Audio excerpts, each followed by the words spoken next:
this presentation I'm going to do 3 times this week, and for each of my classes, what it does is it kind of can segue us from the theory portion of the class into our next stage, which is citing prior research. I trust that you've been reading a certain amount of text all semester, and so we can move from just openly discussing our opinions on things to more scientific thought. So I tend to stray on the relaxed end of the spectrum and on the easy end of the spectrum. But then what we'll do here is we'll ramp up the thought level. And then at the end of the night, even ramp it up a little more. I'm going to do what I've done in the past, and that's I'm going to stream a lecture from Yale University. So what I generally tell my students is I can treat you like Ivy League students.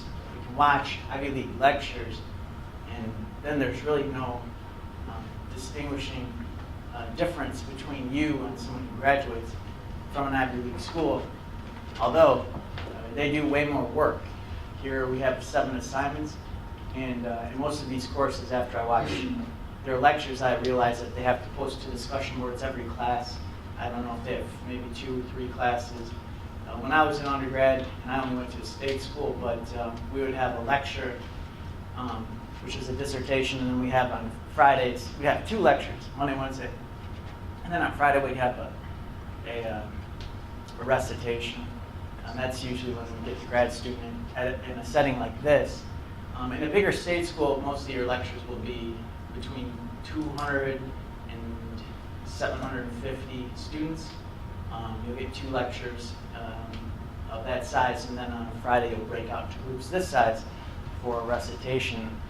Generally how I work my classes, though, is really recitation, because I expect you to go home and read the book, and then I don't have to lecture on the book because you have it. That would be redundant if I were to just have PowerPoint slides from the book. Now, I do appreciate it when you do the presentations from the book. It shows that you've been delving into the text, but I don't feel that it's necessary for me to repeat it.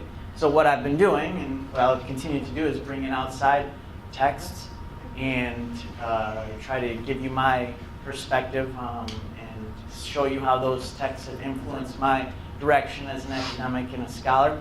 You can choose to go this direction or an opposite, but a lot of these texts are really fundamental and broad-based, so they're not slanted too much, but we may see a slant into this presentation here. The person who wrote the work that I read and drafted this PowerPoint this week for you guys is Joalyn Elizabeth Dodson. And this is someone who is a professor at Michigan State. And it was interesting because I didn't realize that when I first read this text as a grad student. It's in a bigger book. This is just a few pages of a bigger book. The book's called Black Families by Harriet Pipes McAdoo. And then this is one of the chapter sections. And I had read this and picked it apart for one of my grad school classes. Come to find out later on, I taught it to one of my students at Michigan State in my family and society class. Well, I taught to all my students, but one student in particular said, "Oh, I had Dr. Dodson last semester." And I said, "What? You had Dr. Dodson? Oh, at Michigan State? Oh, that's cool. I didn't realize that. I had read it, I taught it, but I didn't realize that she was right there." So I reached out to her. I said, "Hey, this student said that she enjoyed your class last semester. Would you care to comment?" And so Dr. Dodson did comment. So the point to take from that is that we have more connectivity to the authors of our text than you may realize, and now you can actually reach out to them. I've also assigned text in my past family classes from Paul Amato and also Cliff Broman. Paul Amato is a professor at Penn State, and Cliff Broman is at Michigan State. If you were to find the person who wrote your text or any of the articles that you come across for your final project, your midterm, you're more than welcome to reach out to them. Just say you found their work interesting and you're giving them some thoughts and appreciation for their research, and you might get a response. I think it's kind of a cool place we live in now. Where in the past there would have been handwritten letters in the mail, and who knows if the secretary gets it and forwards it or not, but now there's so much connectivity, it's really, really cool. I also have direct connection to the president of the American Sociological Association now, having served as webmaster for the family section for quite some time. So we regularly email, and it's just a great place to be in, because this is a national association that is really the figurehead of sociology in the world, and the president of it. And I have email communication. I'm just a small fry in the whole game, you know. I'm just the 12th guy at the end of the bench on the Pistons, but you know, in the grand scheme of things, or Delta's basketball team. You know, I'm talking to the head of the whole association, so I think it's pretty cool. And you all have the same opportunity, because I can't restate that enough, that we are on equal footing. You know, most of you are, if not all, are from Michigan. I'm from Michigan. I was no smarter than the next guy in college, you know, and you all can just do these same things. So I say that every class, and case in point with Dr. Dodson, if you ever wanted to reach out to her, she is available through Michigan State. So the chapter of the overall book, again, is called Black Families, and it's by Harriet Pipes McAdoo. This section is Conceptualizations and Research of African American Family Life in the United States. We've talked in prior classes about honing in and really pinpointing our unit of analysis and our categories and our sample.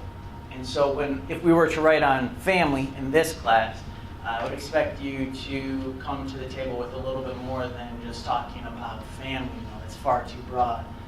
Just even talking about mother-son relationships, still far too broad. So what we have here, even within the title, and the title is very telling, obviously talking about conceptualization and research, but as far as unit of analysis, we've categorized our sample size here to African American families within the United States. So this is the unit of analysis for this paper, although I'm not going to talk too much. Well, I guess it does embed itself within these particular slides. But it's important for you to know, because again, we've already categorized the place here and the race here, and the social organization or institution, depending on how you present it within your paper, as the family. So Dodson there, she is, picture from Michigan State website. So after I read it, first thing I asked myself, is Dodson a feminist theorist? Have we talked much about feminist theory in this class? Have we had at least one presentation? Is the presenter here that talked about feminist theory? Or did we not cover that in this class? We didn't. We got zero feminism in this class. I'm teaching 3 nights a week. I forget what we cover and what we don't. That's okay. I'll give you a little rundown on feminist theory. You think that it's about women power, instantly you think feminism, like tough women, women's rights, and so. Well, that's not all it's really based on. Feminist theory, and this is my perspective, is I think built around the idea that we cannot get outside of ourselves as researchers. With the female gender being oppressed for some time in America, you can blatantly see it in the lack of the voting right for quite some time. The female would grow up and pass through American society during that time as an oppressed class.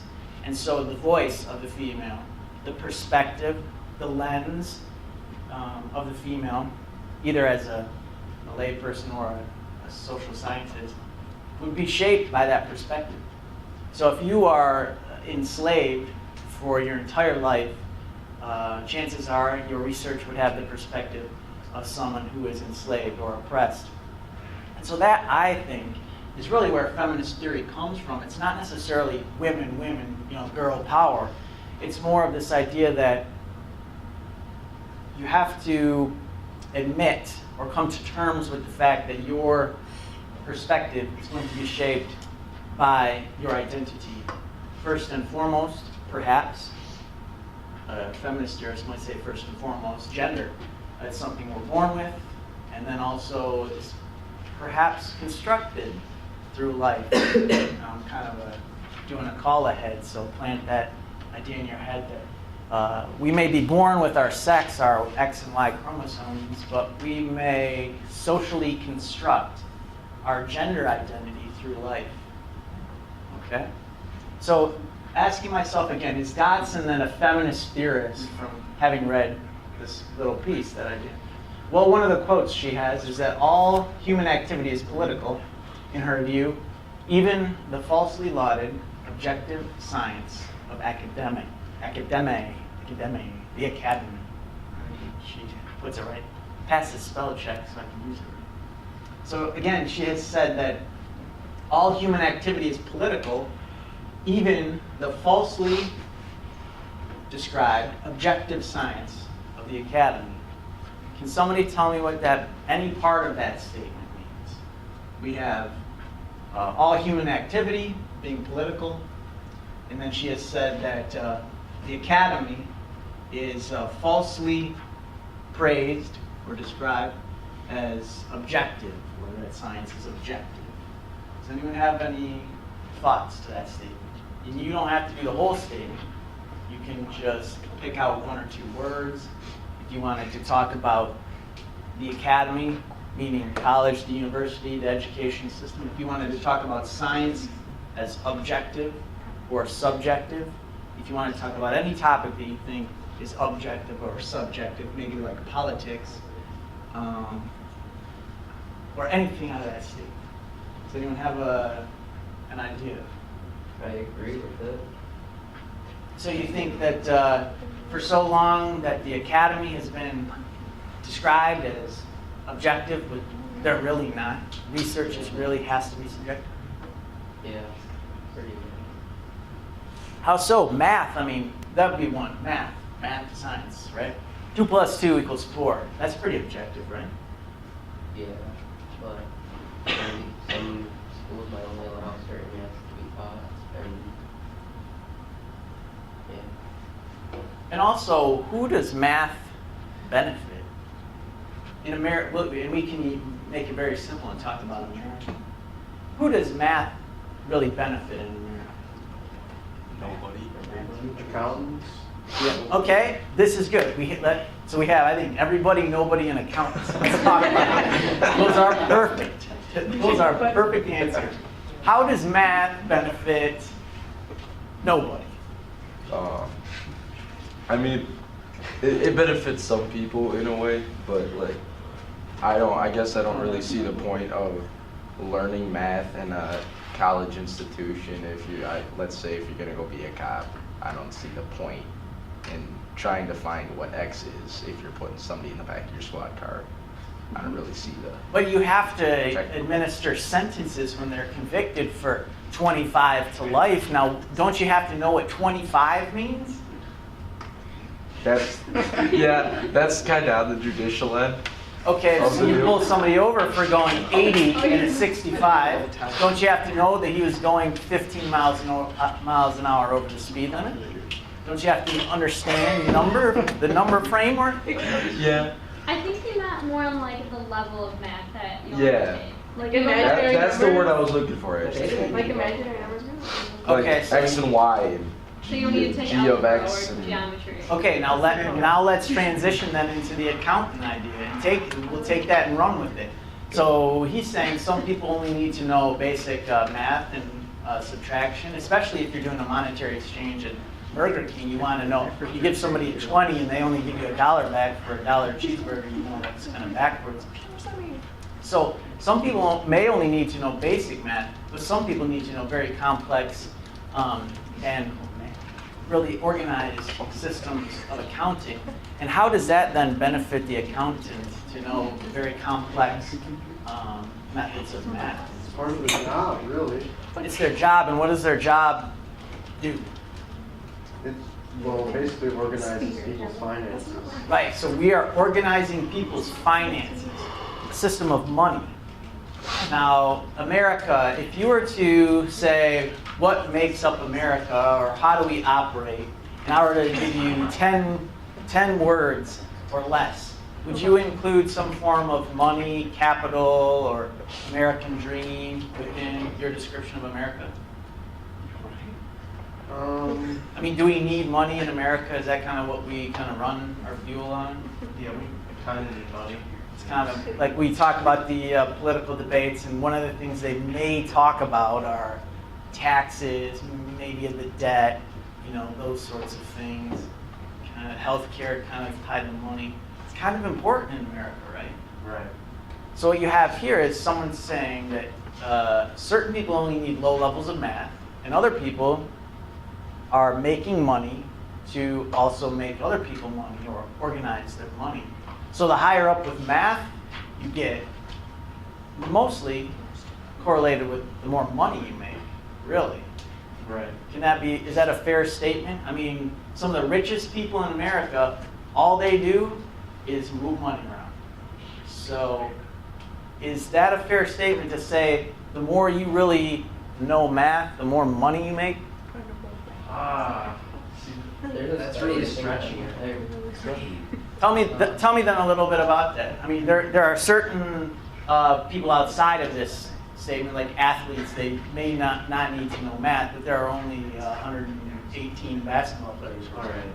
I read somewhere that there's like a direct, or not a direct, but a strong correlation with the amount of mathematics you take in college and the amount of money you make. So there's per dollar. possibly studies that say the more math you know, the more money you make. Well, who invented the math system and the money system in America? Not necessarily who invented it, but who are those two systems really for? European math and European capitalism. Who really kind of orchestrated those systems and brought them to America? The Native Americans? The African American slaves? Who was the big capitalists and math people? Pretty much the Europeans that come over. So we have a system now where we have a lot of Hispanics, a lot of African Americans, a lot of Muslims, a lot of everybody here in America. And we have a system that is inserting science, math only being one, a whole wide variety of sciences that are really coming from European culture. If it's money, if it's math, even if it's the hard sciences, most of those will come from the European culture.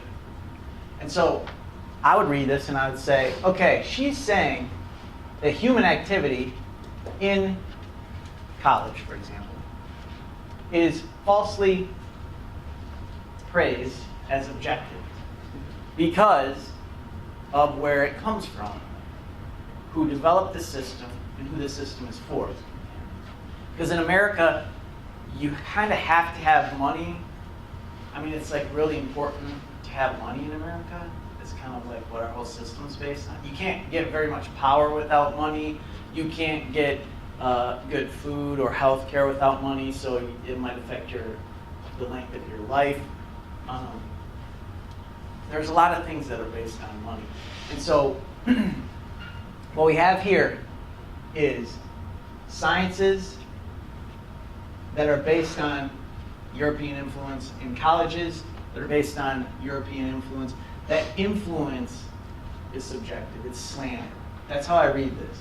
These are not purely objective lessons that you're given. And she would definitely, I would assume that she would agree with me.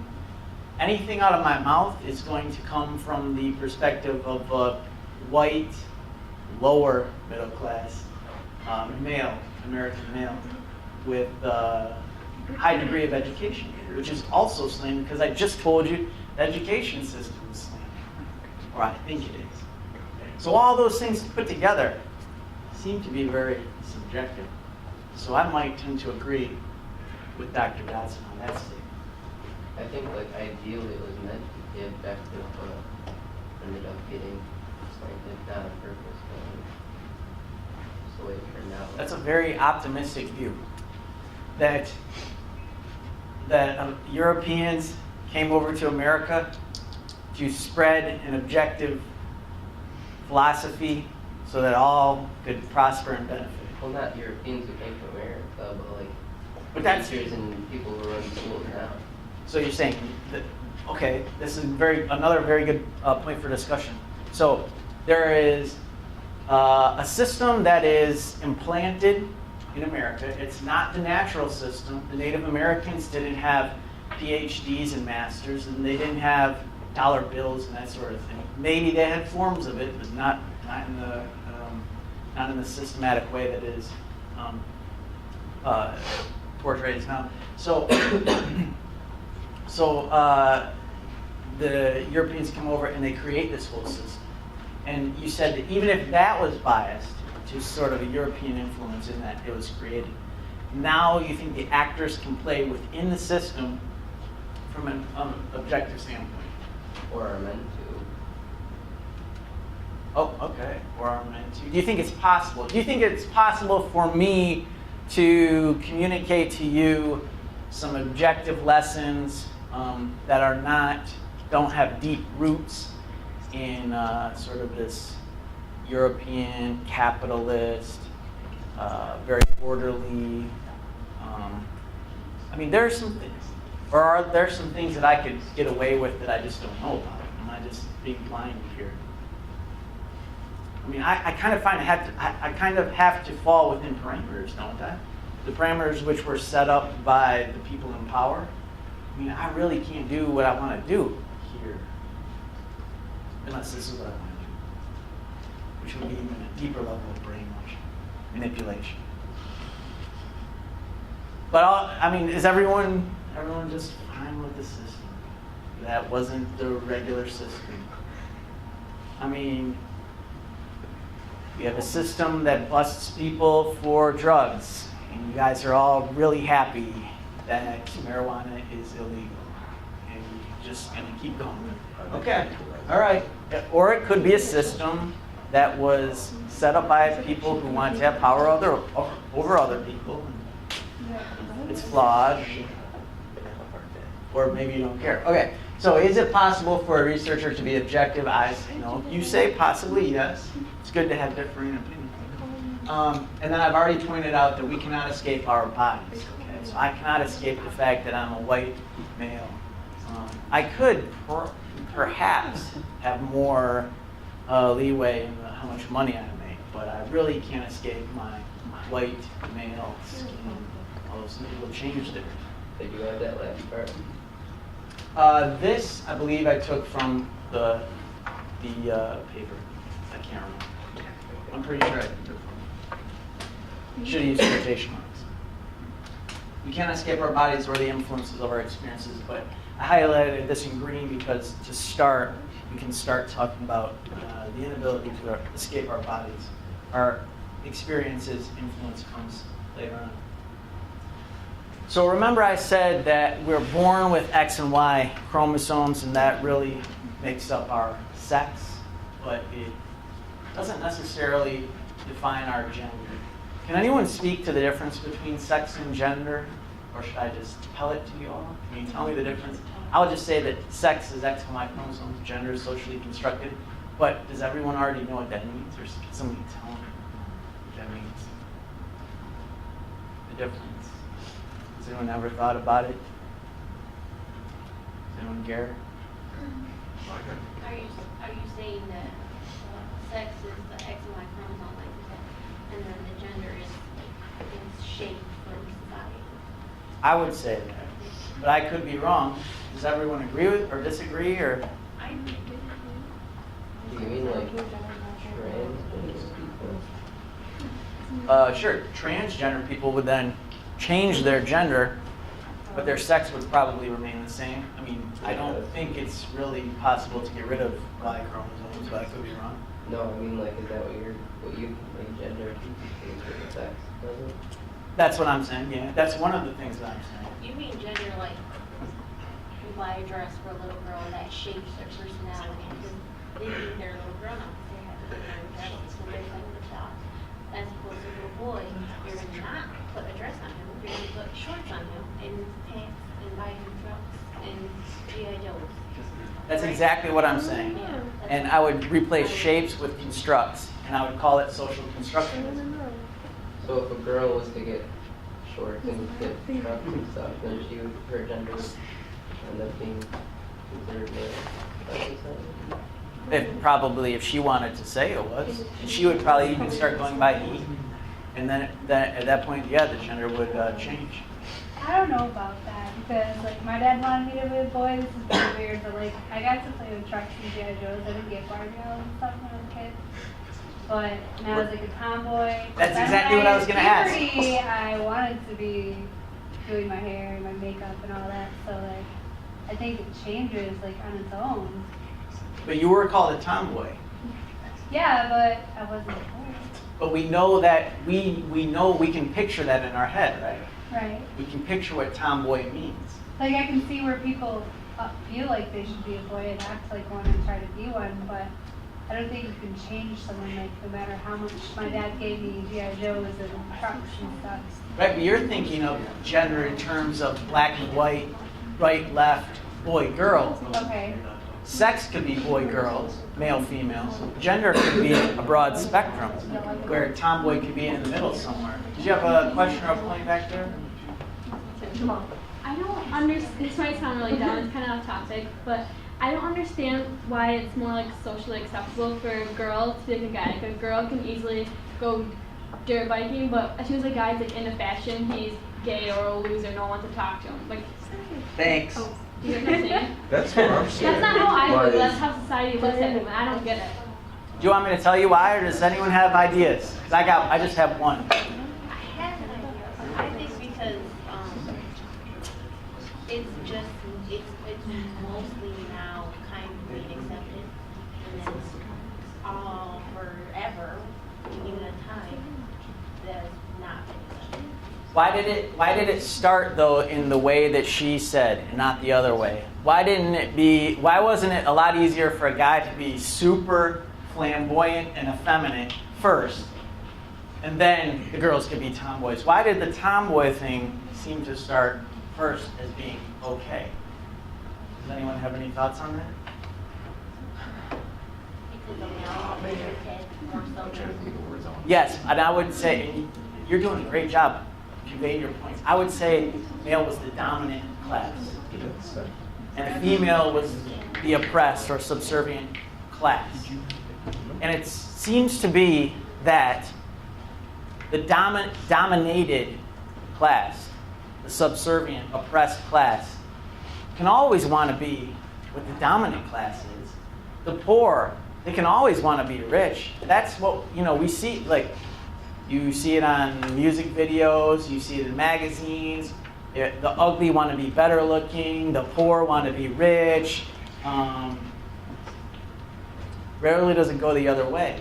So it's really easy for us to accept the subservient class trying to aspire to be up at the higher class. This is a main sociological concept that we have these models set up of mostly of hierarchy, where we have an upper class or an upper status, and the lower class or lower status is allowed to want to aspire to move up the ladder, but rarely does it go the other way around. And that is why I think that it was okay for the women to want to be males first before the males wanted to sort of reduce themselves, because you can say that in a sociology class, because reduce themselves means we're talking about a class of people who didn't have the right to vote. And so for a man to want to be in that class, he would have to reduce himself by sort of giving up his right to vote, okay, historically. And there are other things, like you could say men have historically made more money. So if they wanted to be more effeminate, they would be trying to match up with a class that makes less money than them. And that's not as acceptable. I mean, we're built in America on capitalism and the want to accumulate more. So it's generally going to be more acceptable to go that way. Does anyone have any thoughts on it? Is that just morally wrong? I mean, because this is how we're built. It sounds like penis envy to me. Envy. Well, it is a form of envy. I bet it's not penis envy, because there are a whole bunch of things that men have had historically that women haven't had. And there's a lot of things that the women may want to get to the level of equality that as men than just that. It could be one of them. I would argue that's not the driving force. I would say in a capitalist society, money would probably be the first. I mean, because we already got rid of the voting thing. It's kind of a bummer. Are we getting closer now? It seems to be more easier to go the other way as well, which could be a good thing. Does anyone think it's a bad thing? Gender equality to the point where there are no gender differences? Does anyone think that's a bad thing? Be careful. I don't think it would be a good idea for a woman to be president. Why not?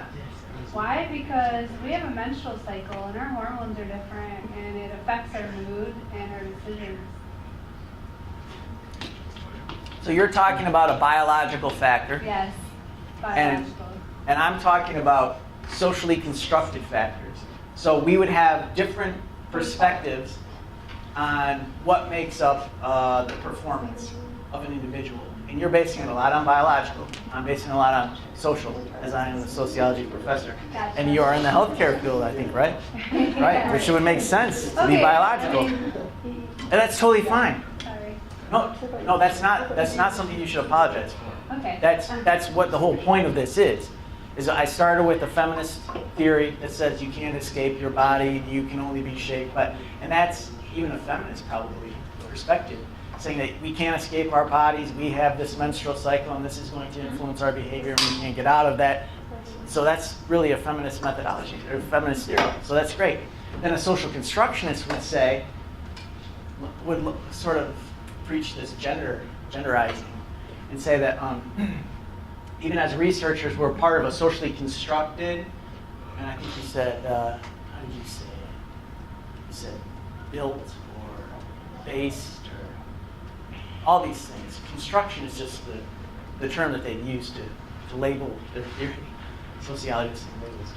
So even researchers are part of this socially constructed racism that permeates deep into the field of our research, thinking, and existence.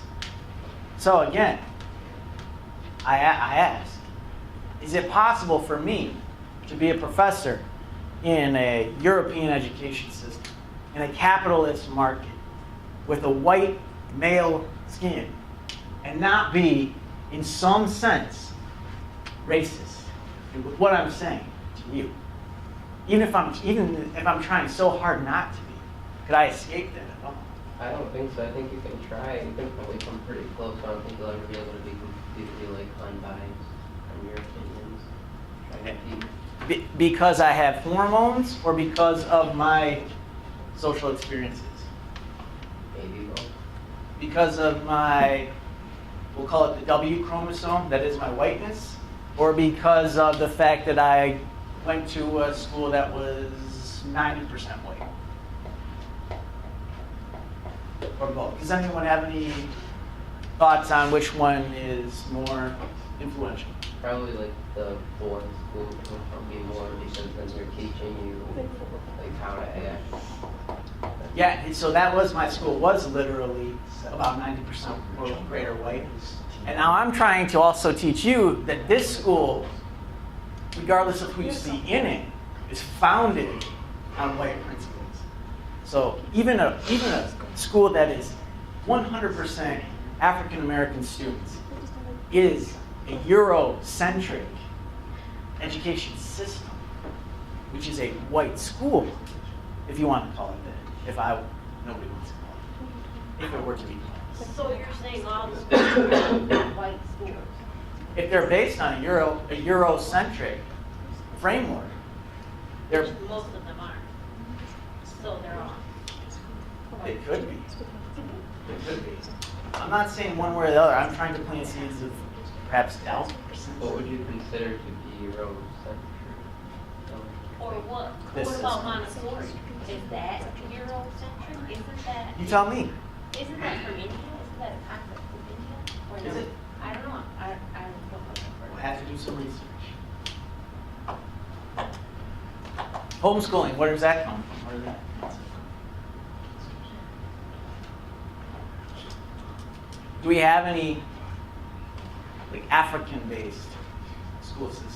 I'm talking the homeless in America. I don't think anyone would be able to tell me one. So my belief is that we probably don't have too many. There may be some. Is it impossible to escape capitalism? Really? I think maybe the closest thing you'll have to the actual ethnic system may be a Native American reservation. But I've never been to one, so how do I even know? Even that is just shaped by American media, what I've read, news. Okay? I don't know. So say, again, we're part of a socially constructed racism that permeates deep to the field of our research, thinking, and existence. Again, is it possible for research to be objective? We can't escape our bodies. I already went over that. And we can't escape the influence of our experiences. So another point I'll make on that is, tied to racism, my experience growing up was, at least one of my parents was very sort of big on diversity and inclusion. And so I had very little latent racist tendencies, if any at all. In fact, I leaned to the reverse side. And it was, I would say, almost 100% based on my upbringing. I think we could really probably tie most of our racist tendencies to our experiences, or our genetics. You would have to write that paper. I'm not writing. I mean, racism has nothing to do with genetics. You don't think so? No, not at all. I don't think We're coming up to a theory that might argue with you. Okay.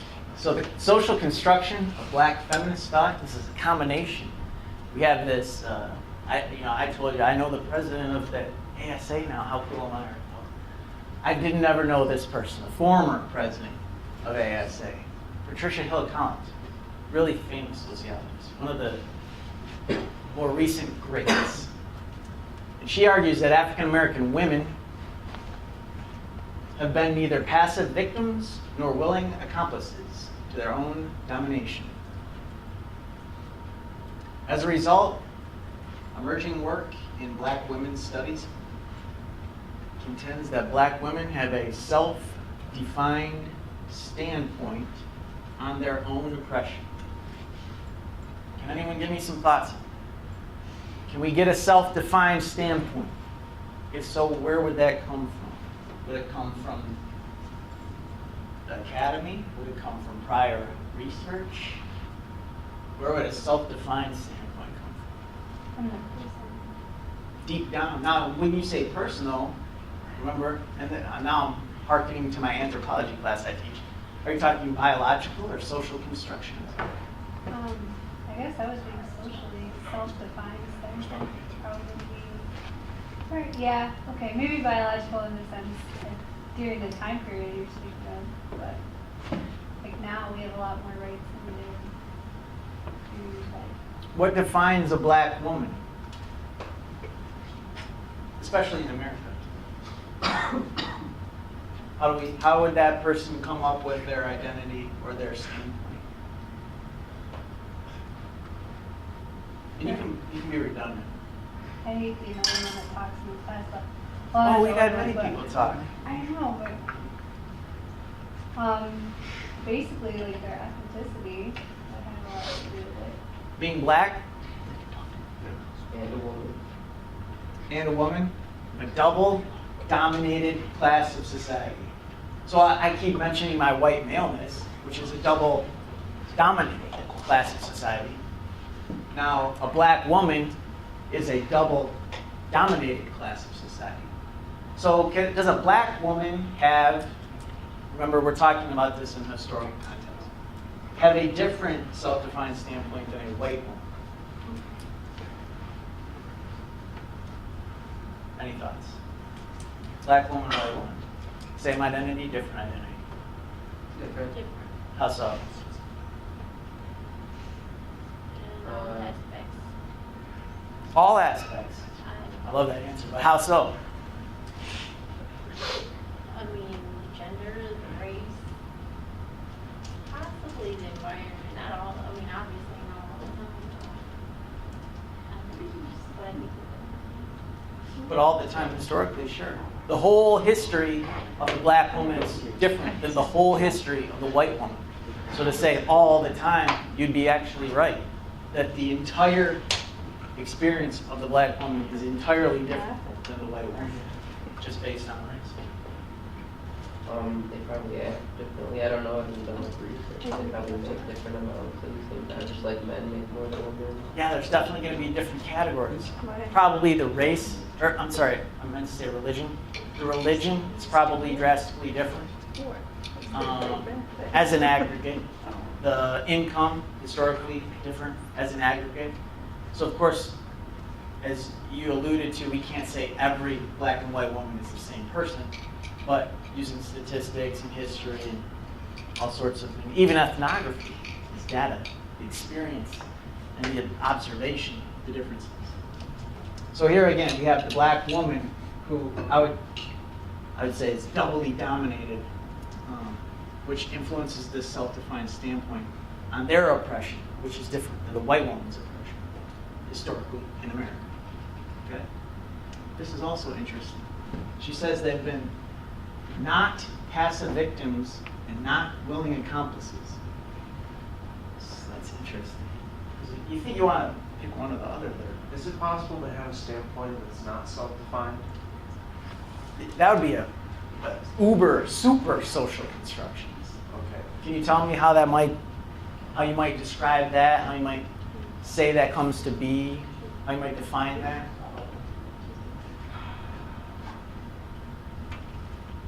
I can't objectively do it because I'm only I can't do it because if I did have a standpoint on it, it'd be self-defined anyways. No, but you can talk about the theory of total social constructionism, that we are totally socially constructed. Oh, so like that we're ants. Ants? I don't know much about ants. But I would say more like actors in a play or a story. We've been totally written to act and behave how we do, as if we were characters in a story or actors in a play. that sentence you just said was in the reading. It's amazing how that works. Anyways, Totally unintentional. that was just, it reminds me of how he said if you could be undefined or not that. Oh, so you're using the ants as the undefined. Is that how you're doing it? Wait, what do you mean by undefined? All the same? Yeah, they're all the same. Is that how you're hearing that too? No, I was thinking like, okay, so for instance, there's a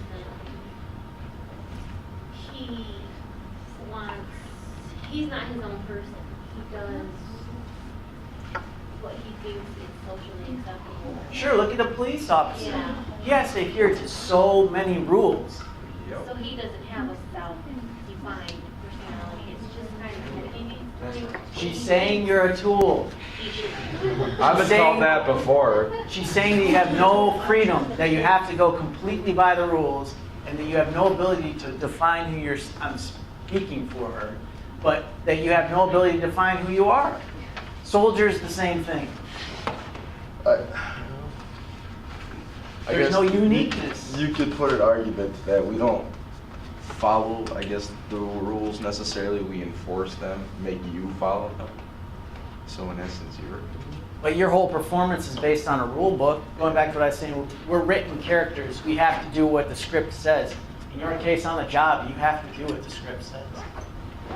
Even if the script allows for a little leeway, Yeah. you can't just pull up to somebody and just shoot them in the head and say, that's what I wanted to do. You know, you just can't do that, right? Or else there's ramifications which are also written into the script. Are you just a totally, I mean, tool is easy to use because that gets the point across. Are you a completely socially constructed being as a police officer, or do you have the ability to define your own identity? They can use their own judgment, right? They have to give people, if they don't give someone a ticket or not, let them go for speeding. That's the false liberty that we are all under. We're all told all the time that we have freedom in America, freedom and liberty.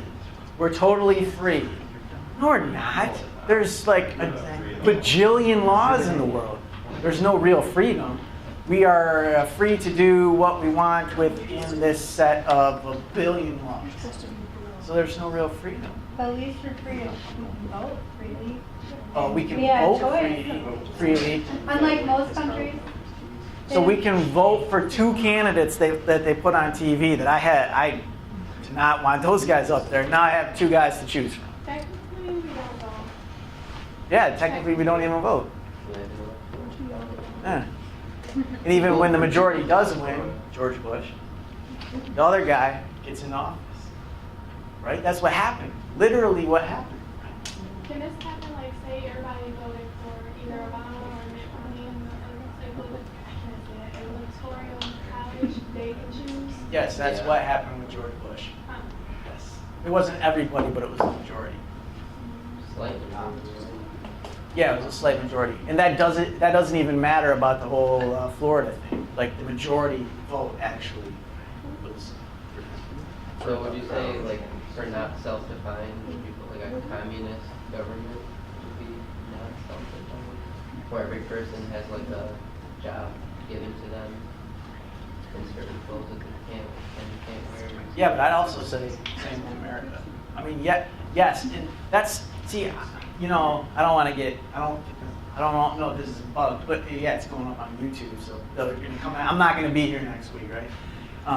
But we can look at communist societies, governments, and we can say that's so unfair because they're defining everyone's job, and this has to be that, and they can't. They're so restricted that they have to fall into this little box. Because they write extra rules and say, hey, this is the box you have to fit into. And in America, the thing is, there's just so much more,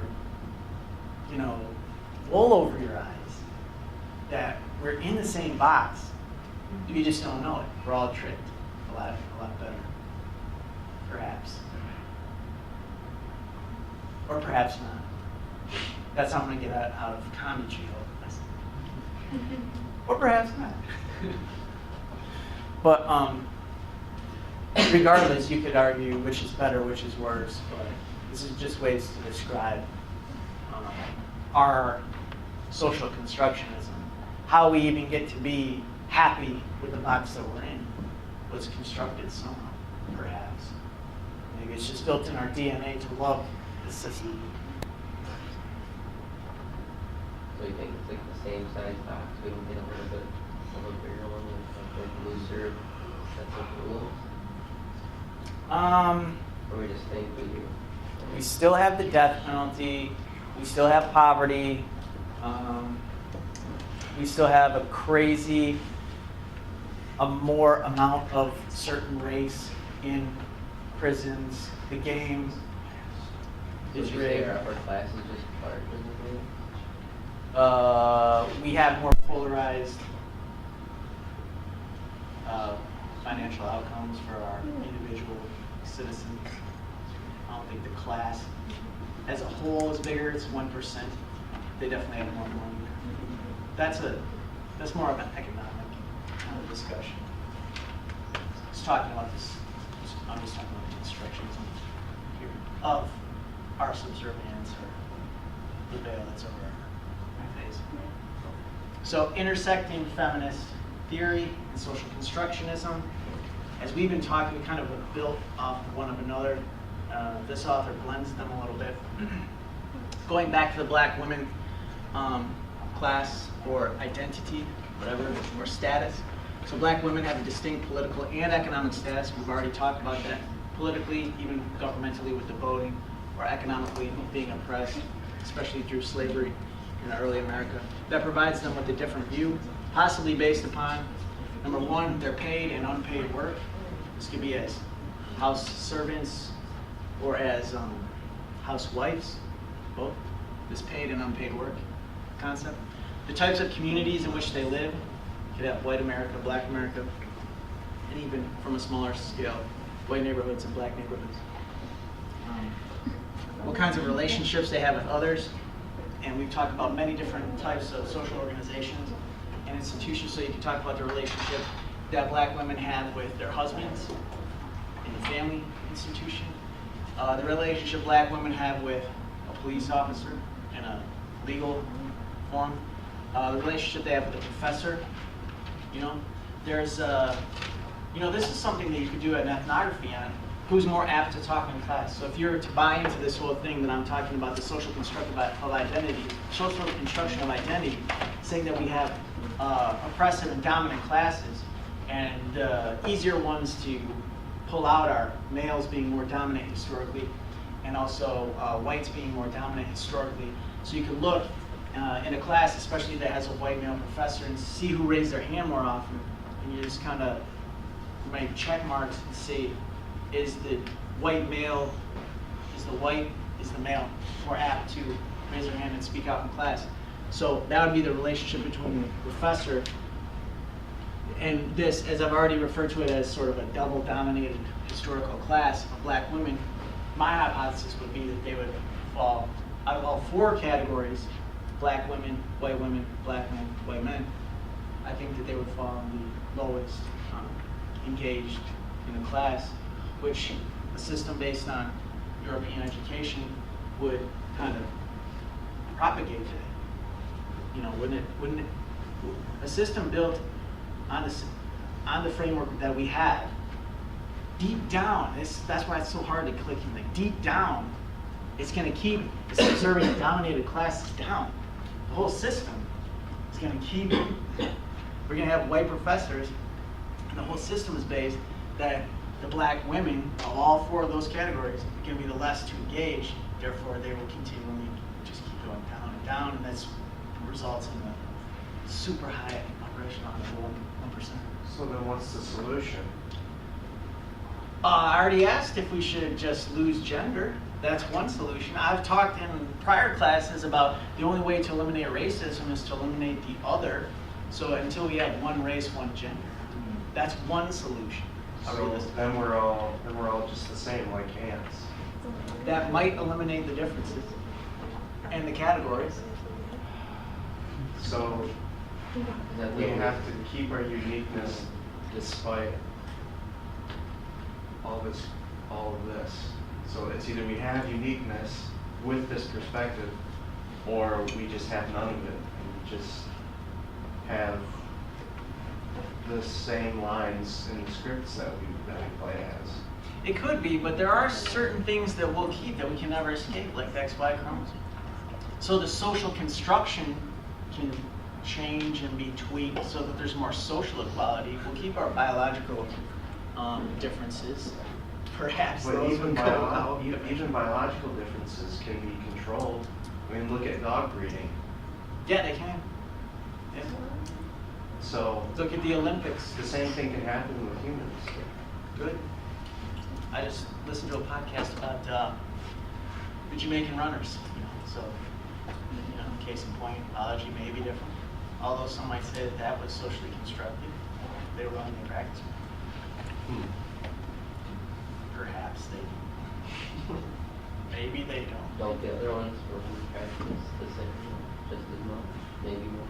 Don't know. You have to do a study on it. Well, with the, I think it was the same podcast, maybe not. It was talking about the AAU basketball culture and the young baseball players culture. That if you don't get on that train early, so it's That is a real social construction to you, because it's the culture. Saying, in other words, you can't go into your backyard and practice hoops all day and make it to the NBA. You have to get into these social groups. So that's real down that road. African American women as a group. Remember, we have to look at things as groups and individuals, as organizations, as institutions, as different levels of conglomerates. So African American women as a group. Identity there, and there. Nationality, race, gender. Experience a different world than those who are not black and female. That kind of sums it all up. Focus on this though. Experience. Experience. When we're talking about social constructionism, we're not really talking about anything biological. We're talking about experience. And that's why I preach so much of the ethnography and the participant observation, because if we are really going to define groups through experience phenomena, what better way than ethnography and qualitative methods?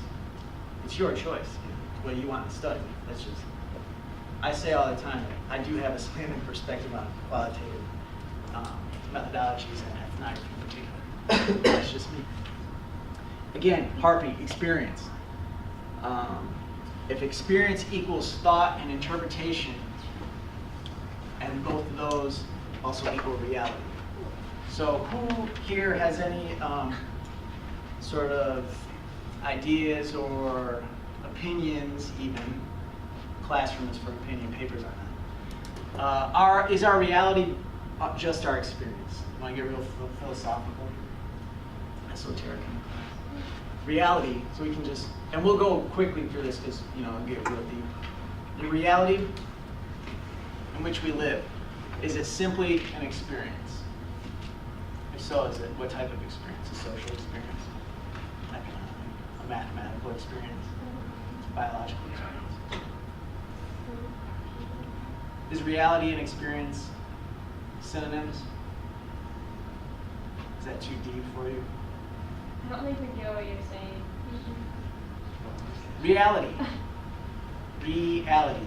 You know what that is, right? But yes, I get that. I just don't understand what your question is. Is reality the same thing as experience? So I wake up in the morning, I go here, is this reality or is there something more or less? Or is it? Go ahead. Him or me? You. Okay, I think that your experiences can shape your reality. Okay, so that's interesting because you said your reality. So you're looking at it as each of us has a different reality, or do we have a collective everybody's experiences that they have can shape their reality. I think everyone's experience that they can interpret a different reality, the same reality differently. Do my actions right now have any influence on the next room's reality? Or reality as a whole? Are they the same or different? What about this happen? This has to connect with you guys. Okay, what about, and I don't see, my little brother watches these YouTubes because he's a sociology major at Michigan State, but my girlfriend doesn't. And he'll say something like, "You said my birthday," and okay, whatever. But my girlfriend, she never watches them, so I can say this. This has to connect with you guys. So this typically happens when my girlfriend's driving. This is gonna be the one Are you sure that she you want watches. it? Yeah, we're gonna have one single Could debate. be the one that she watches. You're gonna get screwed on this one. I don't even think she knows I put them on it. I don't think I have no idea what she thinks I do in the back room. I wish that I sat there and watched TV.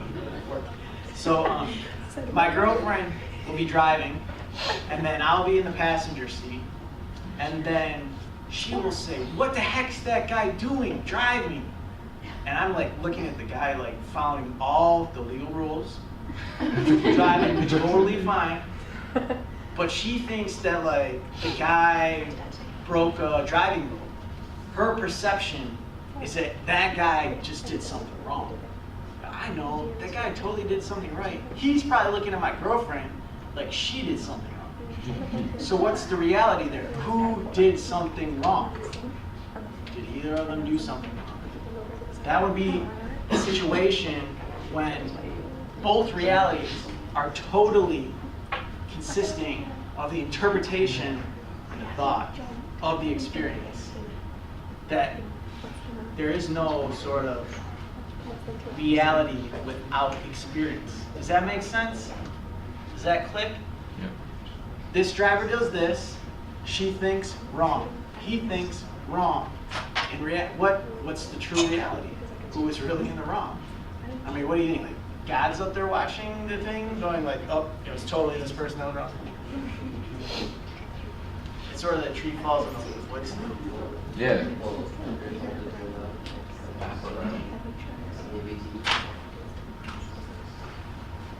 Can you think of other examples? I mean, here's another example, okay? So you go to McDonald's and you give them a 20, your change is supposed to be $15.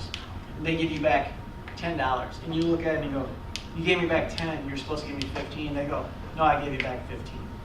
So my question is, like, can you separate experience and reality? Like, what is the reality there? Did they give you back 10 or 15? Like, what really happened? Can there actually be something that really happened other than experience? I don't mean to go quantum physics around this, but what if it's all just an illusion? It could all be an illusion. In which case, like, without sort of our senses, do we even have an experience? Is there real? If humans get wiped off the planet, is there still going to be something real?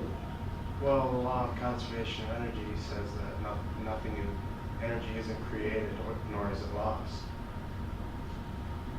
There you go. So is that social construction? Social construction's point of view? I don't know.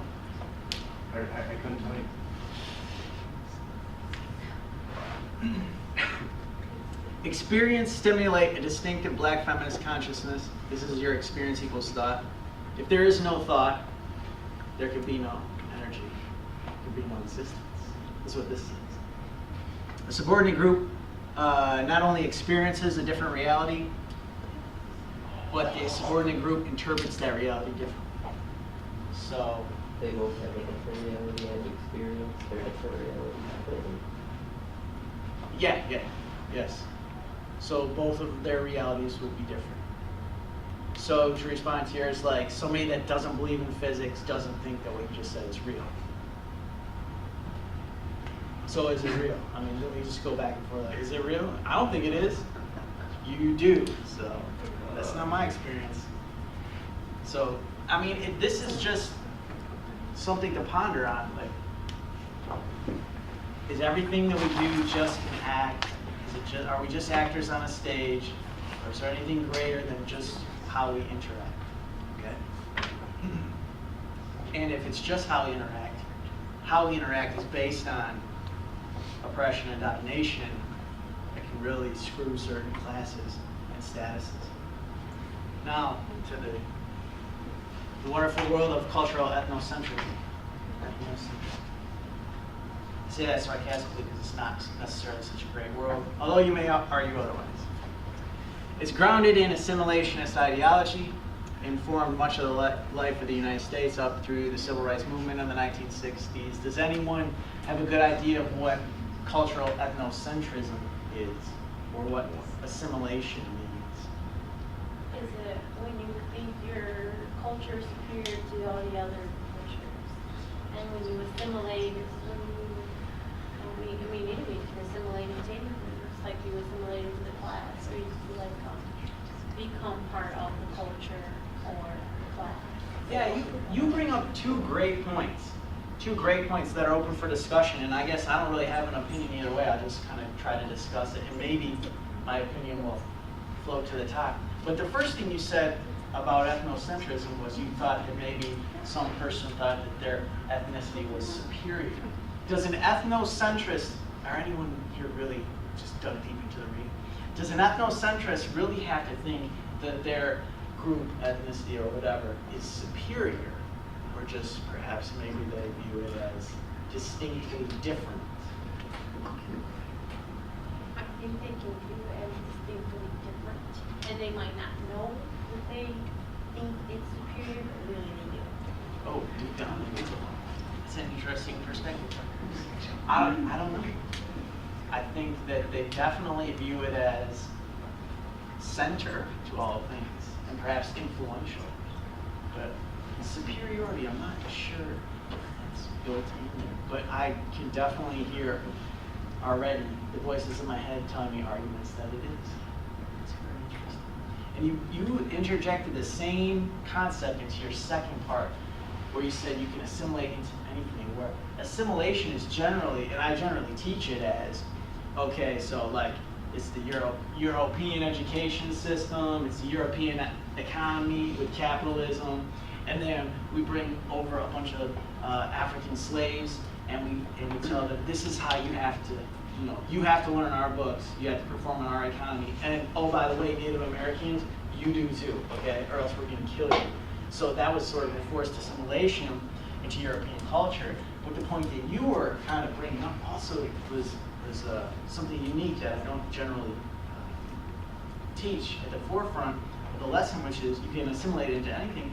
Essentially, the dominant class could assimilate into the subservient class, the subordinate class, which is to bring us all the way back to the beginning of the conversation, then backwards.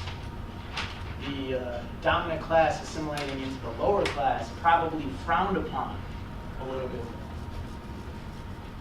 That gender thing to begin the discussion was a little bit of assimilation as a topic of discussion. So do you all understand what it means to assimilate? Based on, does anyone not know what assimilation is? The concept?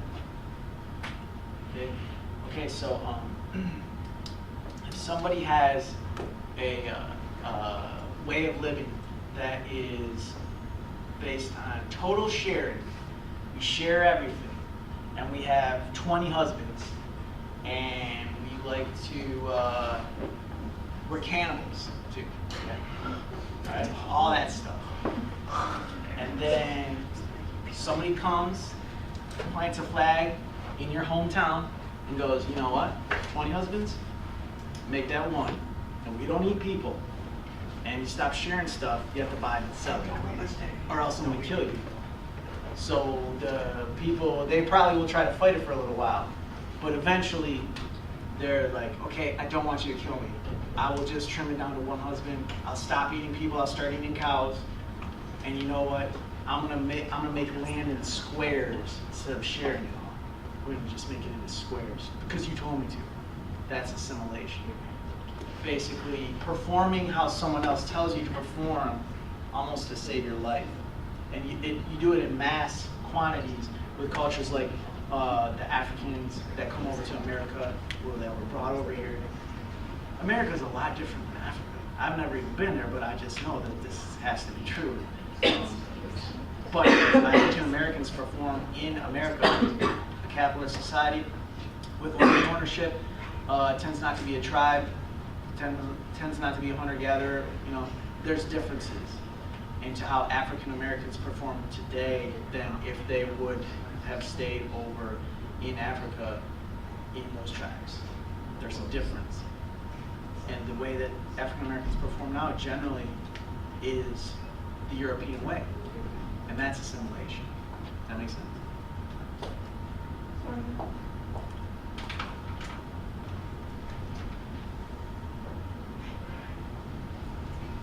I could talk on forever about it. That's the problem. I want to stop myself. It's something that is very, it's hard because what the problem is, you get, it's basically like, I have the beginning part, but the ending, where you kind of like the differences between if they would stay in the tribe, Yeah. this part really lost me. you think, okay, so like, if we never would have brought Africans, because they weren't American until they got here, right? If we would have brought no Africans over, and they would all stayed in Africa, do you think that they would have Delta College there right now? Do you think that they would have invented McDonald's or Kentucky Fried Chicken, or would have condos and mow their yards in straight lines and be on Facebook? and you know, I could keep going and going and going. And some of those things were a combination, you know, like of African Americans and whatever race in general. It would have been different, I'm assuming, had we never brought that whole race over here. And you can think about it, the Native Americans. Like, if we never would have come take over this country, like, would they have casinos? Would they have just like all of a sudden been like, it's 2012, we gotta build a casino? No, they wouldn't even probably have any idea what that even meant. They wouldn't have cops, okay? I don't think either of those ethnicities, Africans or Native Americans, would have cops in the way that we have them, which is Europeanized. So, you know, I think that the result of that domination is what we have here today, which would be, I think, different than had it been separate. So do you mean like basically African Americans being here, or there's putting in like some stuff here, like such as? I'm talking about this, basically the social behavior, the way of living, based on social institutions, family, schooling, money, economy, politics, like even the voting, the criminal justice institution, crime and punishment, all of that stuff would be totally different. Do you think that this, the European culture then is unfamiliar? We are all assimilating the world fully. This is thought, because I read, I think it was Carl, I'm not sure, that it was his theory that eventually it will all the same, and then And how's that happening? do you think that's a good thing or a bad thing? I don't make value judgments really ever. Okay, well, do you think it's happening? Yeah, I definitely think it's happening, yes. There are ways that we can become equal in certain respects, that we can almost get close to chipping away at that money drives the inequality for the whole world sort of thing, which it pretty much does now. Money can buy you weapons, money can buy you all kinds of things. And so money really kind of, you know, runs the world now, but we're getting closer. For example, like you guys all know, this is another thing that can make me not show up next week. But did you all know in other countries that they don't allow access to the internet and to Facebook? China. Yeah, so like in China you can't get on Facebook. Now what could Facebook be used for other than checking your farm bill? It can be used to organize. Influence thought. Yeah, influence thoughts, but also influence movements. Okay? Here's an example. Hopefully this gets through. Okay, I just told this story to my uncle last week. I went to Michigan State in 1997 and 1998. This is when email was just becoming big. So see the parallels to Facebook. Okay? Email's just becoming big and being used. They didn't know how to control it yet. With Facebook, they don't necessarily know how to control it right now. Unless you're China and you just tell them not to use it at all. So what they did at Michigan State was they banned alcohol on the best tailgating field in the whole campus. They said no more kegs, I think is what they said. No more alcohol on one field. Okay? So, you know, they said that. What's one way that they can enforce that? Next week, you show up to one field, you have a beer, they throw you in jail. Okay, they can enforce, okay. All right, so how are we gonna fight that? Go have a beer on one field? You can't fight that. They'll throw you in jail. So this kid sends out, maybe it was an adult, an email to the entire student body. And he said, we're gonna have a peaceful protest at one field because I don't like this new rule that they banned alcohol. So if one single email goes out to the student body and a couple hundred people show up in one field, this is an organized protest. And then they start walking.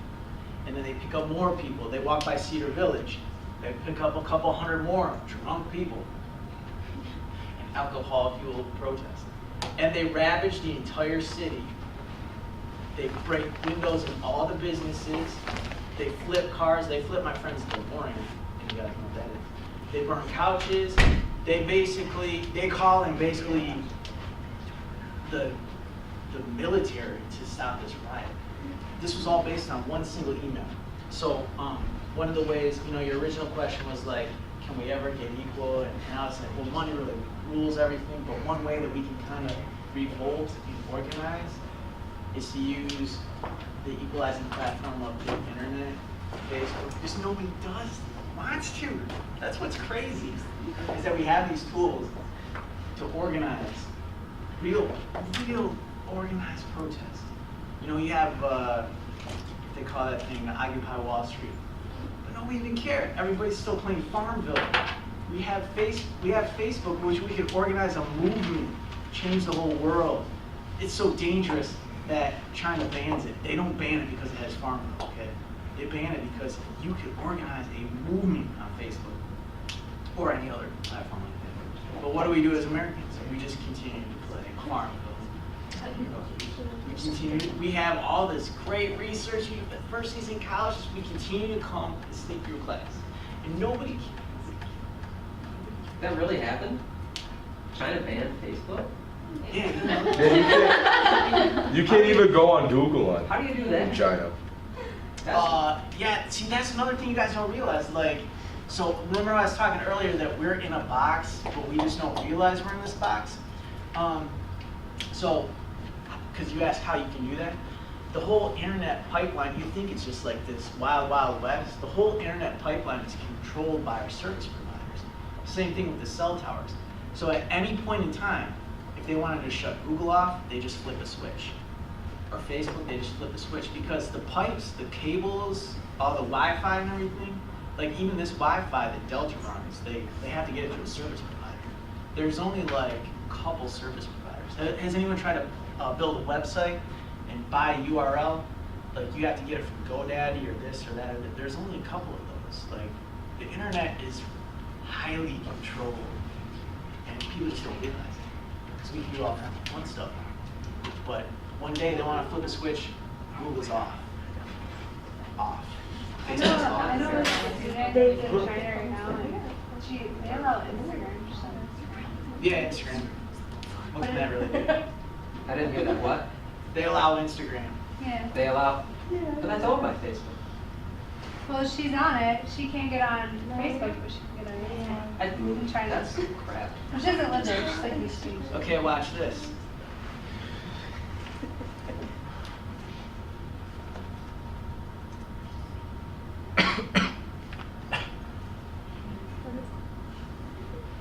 There you go.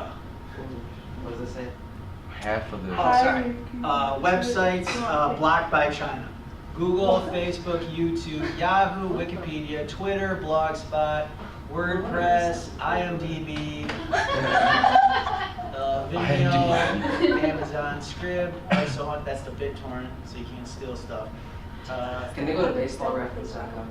Amnesty.org. I don't know, these are just like the popular ones I put up. And of course, this is a Wikipedia site. But That's too controlling. you know what's interesting? Flipping through this, you know what's interesting to me is, like, I honestly believe that the American government, if they wanted to do anything through legal means, they could. But perhaps I'm wrong. But they have not flipped the switch that you can steal all that stuff. You can That's still, true. yeah. Whereas in China, as you see on one of their BitTorrent sites up here, yeah, ISO, that's one of those BitTorrent sites that they ban. But American government somehow has not been able to close that pipeline, which is very perplexing. You could write all day, Brian. Well, there are a lot of sites, torrent sites, that keep getting shut down. Yeah. Like the Pirate Bay or something like that. Mhm. Tons of them. So who's doing that? Isn't that the government? Yeah, slowly but surely, because the one thing that we do have here is a little bit bigger box. As much as I don't like the bureaucracy of our legal system, like before we do anything, before we flip the switch to ban Facebook, like they would have to go through the courts, and that would take a while. So it's a slow process. Maybe someday we won't have Facebook. It's a slow process. But some Chinese, they like to get married. They wouldn't want to come. Just like, oh, that's a perfect point. Just like we like it here. Yeah. Everybody loves America, and you don't realize how screwed you are. I had a class with Chinese students who was a foreign exchange student. He said he hated it. He said he couldn't wait to finish school to go back. Want to go back? You know, personally, I don't like Facebook, so I don't think- fit right in there. I mean, what we may perceive as not good. Ah, exactly. That's the whole point of the presentation. What we might not see as good, they might like. It's perspective based on experience. Our experience growing up through America has taught us that these are the things we should value, and that leads to us putting a lot of value into farm building and not so much into an organized protest. My boss always said, perspective is your reality. Your boss has taken my class before. I just have a question. So what you're trying to say is that we could like really change the way our government is if we all band together, but we just listen and do what they tell us to because we don't know what's going on. Is that what you're saying? I don't really get it. But I think I get what you're saying. Yeah, that's definitely one thing. Yep. Yep. Old guys like me just shake our heads every day. And why? Before Constitution was made, did they say that like if the government's not protecting our rights, we could all as citizens could always band together and form a new government? Sure, but nobody ever does it. Everybody's I don't real think happy. anybody will do it. Why not? Because we're all just tripped. Maybe they are, but they're doing it secretively. I think it's because we're part of a system that just continually tells us that this is great. Or we're uneducated, close to the house. Well, do you think monarchy that we power created anything else? What made them Monarchy. revolt? Well, like in England, what made them revolt and get rid of their king? It's either religion Yeah, or money, religion. mostly. So if the government happened to start regulating religion, what happened Yeah, but people don't even seem to care too much about religion anymore. Like, people would be like, oh, I They did, do like, it. so if they decided they wanted to ban Facebook, they would freak out. I think they're I think so. People, I mean, like, I used to be on Facebook like 24/7. I don't you don't think people would organize would there be a million-man march on Washington because of they banned Facebook? Probably more than if they started regulating religion. Yeah. That's true. I think more people care about Facebook than what everybody else needs to care about. So maybe that's why they haven't closed down all the BitTorrent sites and the Facebook, because perhaps we would revolt with guns blazing on Washington. Take away our Facebook. I read that there's 1 billion users now. Isn't there like 6 billion people in the world? So that's like 1/6 of the whole world is on Facebook. Yeah, true, but I believe those are fabricated. Anytime you have a company that's based on selling ads, they can tell you whatever they want. I've also read that like 80% of the users on Facebook are fake. Really? 80%? Something like that. Wow. So what the Shit. You know, I watched The Social Network last night. That's so interesting. Is that all accurate and real and true? That's a really good movie. I don't think. I doubt it very highly. It's based Isn't that on a true story. Exactly. Yeah. Yes, I seen that. The minutia is Yeah. really fabricated. But the Winklevoss twins, they're totally real. And that Winklevi? other guy, isn't it Winklevoss? Can we go by? Yeah. I love those guys. And that other guy, the sidekick that got screwed, Yeah. he's totally real. Yeah. Wow. I mean, that whole situation is real. God. See that? Yeah, you definitely see it. Working. All right, keep thinking, take a break. I did have more slides, but just keep going. You gotta get to our class presentation. Because I can't restate that enough, that we are on equal footing. Most of you are, if not all, are from Michigan. I'm from Michigan. I was no smarter than the next guy in college, and you all can just do these same things. So I say that every class. And case in point with Dr. Dodson, if you ever wanted to reach out to her, she is available through Michigan State. So the chapter of the overall book, again, is called Black Families, and it's by Harriet Pipes McAdoo. But this section is Conceptualizations and Research of African American Family Life in the United States. We've talked in prior classes about honing in and really pinpointing our unit of analysis and our categories and our sample. And so if we were to write on family in this class, I would expect you to come to the table with a little bit more than just talking about family. That's far too broad. Just even talking about mother-son relationships, still far too broad. So what we have here, even within the title, and the title is very telling, obviously talking about conceptualization and research, but as far as unit of analysis, we've categorized our sample size here to African American families within the United States. So this is the unit of analysis for this paper, although I'm not going to talk too much. Well, I guess it does embed itself within these particular slides. But it's important for you to know because, again, we've already categorized the place here and the race here and the social organization or institution, depending on how you present it within your paper, as the family. So Dodson there, she is, picture from Michigan State website. So after I read it, first thing I asked myself, is Dodson a feminist theorist? Have we talked much about feminist theory in this class? We had at least one presentation. Is the presenter here that talked about feminist theory? Or did we not cover that in this class? We didn't. We got zero feminism in this class. I'm teaching 3 nights a week. I forget what we cover and what we don't. That's okay. I'll give you a little rundown on feminist theory. You think that it's about women power, instantly you think feminism, like tough women, women's rights. And so, well, that's not all it's really based on. Feminist theory, and this is my perspective, is I think built around the idea that we cannot get outside of ourselves as researchers. With the female gender idea. I agree with it. So you think that for so long that the academy has been described as objective, but they're really not. Research really has to be subjective. Yeah, pretty much. How so? Math, that would be one. Math, science, right? 2 + 2 = 4. That's pretty objective, right? Yeah, but some schools might only allow certain maths to be taught, and yeah. And also, who does math benefit? In America, and we can make it very simple and talk about America. Who does math really benefit in America? Nobody. Accountants? Yeah. Okay, this is good. So we have, I think, everybody, nobody, and accountants. Let's talk about it. Those are perfect. Those are perfect answers. How does math benefit nobody?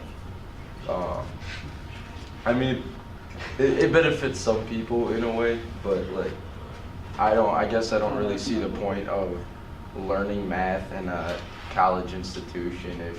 Let's say if you're gonna go be a cop, I don't see the point in trying to find what X is if you're putting somebody in the back of your squad car. I don't really see the. But you have to administer sentences when they're convicted for 25 to life. Now, don't you have to know what 25 means? That's kind of on the judicial end. Okay, so you pull somebody over for going 80 and it's 65. Don't you have to know that he was going 15 miles an hour over the speed limit? Don't you have to understand the number framework? Yeah.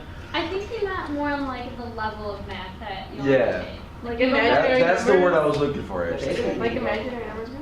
Okay, so X and Y and So you need to take G of algebra X or and geometry. okay, now let's transition then into the accountant idea and we'll take that and run with it. So he's saying some people only need to know basic math and subtraction, especially if you're doing a monetary exchange at Burger King. You want to know, you give somebody a 20 and they only give you $1 back for a $1 cheeseburger, you know that's kind of backwards. So some people may only need to know basic math, but some people need to know very complex and really organized systems of accounting. And how does that then benefit the accountant to know very complex methods of math? It's part of the job, really. It's their job, and what does their job do? It's, well, basically organizes people's finances. Right, so we are organizing people's finances, a system of money. Now, America, if you were to say you're being oppressed for some time in America, you can blatantly see it in the lack of the voting right for quite some time. The female would grow up and pass through American society during that time as an oppressed class. And so the voice of the female, the perspective, the lens of the female, either as a layperson or a social scientist, would be shaped by that perspective. So if you are enslaved for your entire life, chances are your research would have the perspective of someone who is enslaved or oppressed. And so that, I think, is really where feminist theory comes from. It's not necessarily women, girl power. It's more of this idea that you have to admit or come to terms with the fact that your perspective is going to be shaped by your identity. First and foremost, perhaps, feminist theorists might say first and foremost, gender. It's something we're born with, and then also is perhaps constructed through life. I'm kind of doing a call ahead, so plant that idea in your head that we may be born with our sex, our X and Y chromosomes, but we may socially construct our gender identity through life. Okay? So asking myself again, is Dodson then a feminist theorist from having read this little piece that I did? Well, one of the quotes she has is that all human activity is political, in her view, even the falsely lauded objective science of the academy. She puts it right. Pass the spell check so I can use it. So again, she has said that all human activity is political, even the falsely described objective science of the academy. Can somebody tell me what any part of that statement means? We have all human activity being political, and then she has said that the academy is falsely praised or described as objective, or that science is objective. Does anyone have any thoughts to that statement? And you don't have to do the whole statement. You can just pick out one or two words. If you wanted to talk about the academy, meaning college, the university, the education system. If you wanted to talk about science as objective or subjective.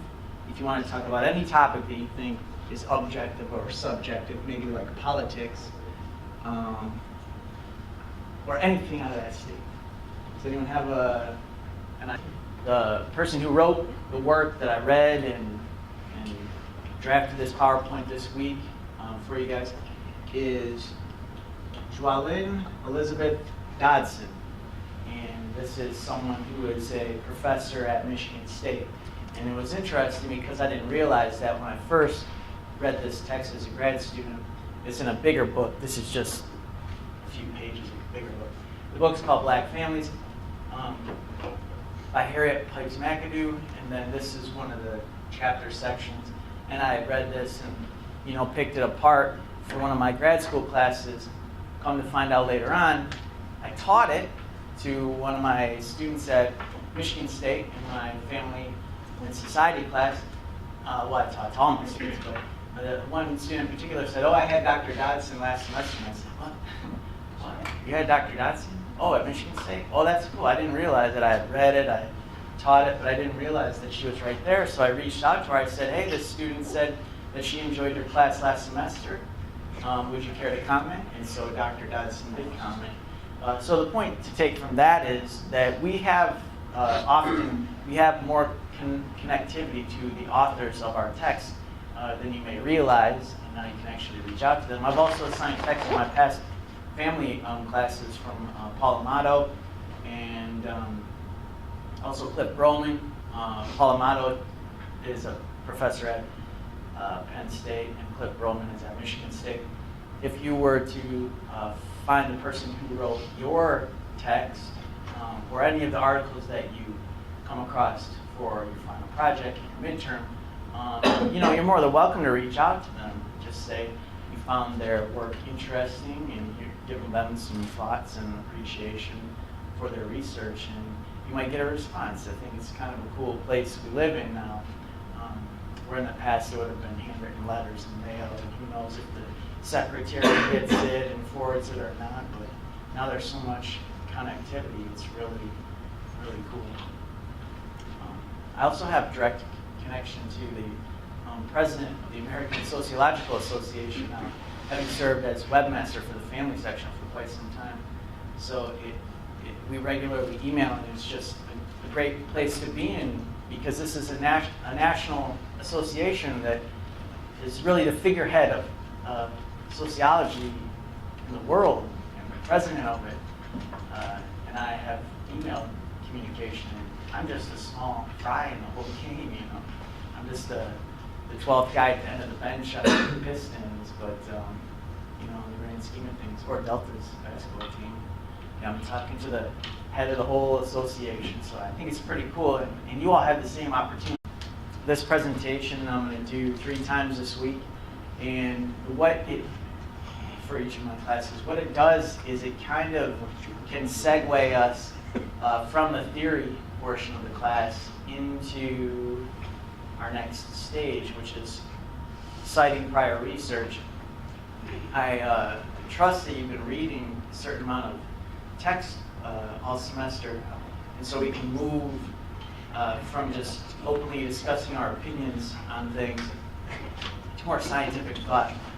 So I tend to stray on the relaxed end of the spectrum and on the easy end of the spectrum. But then what we'll do here is we'll ramp up the thought level, and then at the end of the night even ramp up a little more. I'm going to do what I've done in the past, and that's I'm going to stream a lecture from Yale University. So what I generally tell my students is I can treat you like Ivy League students. You can watch Ivy League lectures, and then there's really no distinguishing difference between you and someone who graduates from an Ivy League school, although they do way more work. Here we have 7 assignments, and in most of these courses, after I watch their lectures, I realize that they have to post to discussion boards every class. I don't know if they have maybe 2 or 3 classes. When I was in undergrad, and I only went to a state school, but we would have a lecture, which is a dissertation, and then we have on Fridays, we have 2 lectures, Monday, Wednesday. And then on Friday we have a recitation. And that's usually when we get the grad student in a setting like this. In a bigger state school, most of your lectures will be between 200 and 750 students. You'll get 2 lectures of that size, and then on Friday you'll break out into groups this size for a recitation. Generally how I work my classes, though, is really recitation, because I expect you to go home and read the book, and then I don't have to lecture on the book because you have it. That would be redundant if I were to just have PowerPoint slides from the book. Now, I do appreciate it when you do the presentations from the book. It shows that you've been delving into the text, but I don't feel that it's necessary for me to repeat it. So what I've been doing, and what I'll continue to do, is bring in outside texts and try to give you my perspective and show you how those texts have influenced my direction as an academic and a scholar. You can choose to go this direction or an opposite, but a lot of these texts are really fundamental and broad-based, so they're not slanted too much, but we may see a slant into this presentation here. The